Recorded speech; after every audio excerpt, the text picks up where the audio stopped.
Hi, my name is Roger Martin, and I am a sculptor and taxidermist. I have done taxidermy sculptures for the taxidermy industry for over 35 years. I've had the opportunity to do some reconstructions of extinct animals.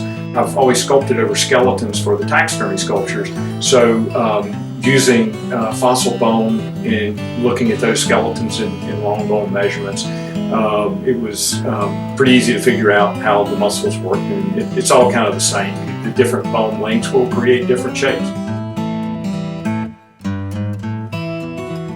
So worked on a couple different reconstructions for this new haul, and it's been a lot of fun doing the research and the comparative anatomy parts from present day animals to extinct animals.